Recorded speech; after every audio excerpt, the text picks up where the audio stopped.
নমস্কার বন্ধুরা, সকলে কেমন আছো? আশা করছি সকলেই খুব ভালো আছো ও সুস্থ আছো। সকলকে একটি নতুন মিনি ব্লগে অনেক অনেক স্বাগত জানাই সাথী ভিলেজ লাইফের পক্ষ থেকে। আশা করছি সকলেই খুব ভালো আছো ও সুস্থ আছো। তো আজ হলো রবিবার, আর এখন এই যে আর কি মাছটাকে বার করে নিচ্ছি। আজ তেমন কোনো মাছ নেই, আছে কয়েকটা বাটা মাছ আর কি। আর এখানে এই যে ভাত রান্না করব, তার জন্য আর কি চালটাকে নিয়ে নিয়েছি। প্রথমেই জলটা হাঁড়িতে আর কি গরম করতে বসিয়েছি। কদিন তো মানে তরকারিটা রান্না করতে করিনি কোনো দিনও।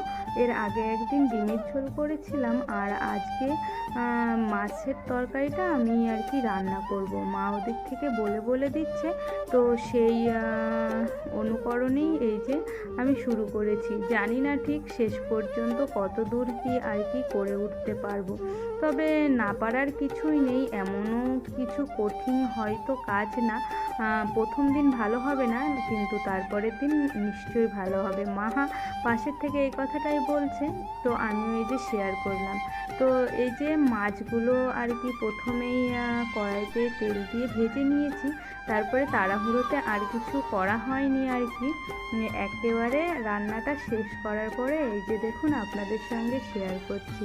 রান্নাটা তো করে নিয়েছি কোনো রকমভাবে, কিন্তু এখন খাওয়ার পালা। জানি না আদৌ আর কি খাওয়ার মতন হয়েছে কি না।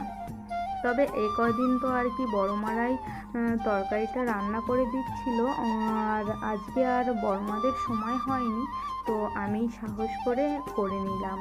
তো তারপরে দেখুন এই যে আজ একটু ডাক্তার দেখাতে যাব।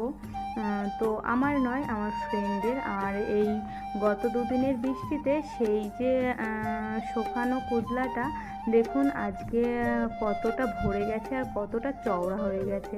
তো কুদলা বললাম, এটাকে আমরা গ্রামের ভাষাতেই আর কি নদীটাকে এই নামেই ডাকি।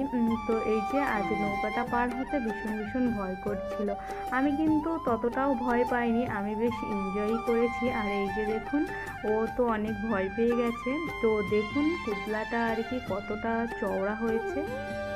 তো এই যে ভাঙাচুরো ব্রিজটাও দাঁড়িয়ে আছে। তো বেশ ভালোই লাগলো আজ নদীটা পার হয়ে। তো তারপরে যেতে যেতে আর কি দুটো কর্নেটো কিনে নিয়েছিলাম, আর গরমের সময় এইটা খেতেই বেশি বেশি ভালো লাগছে।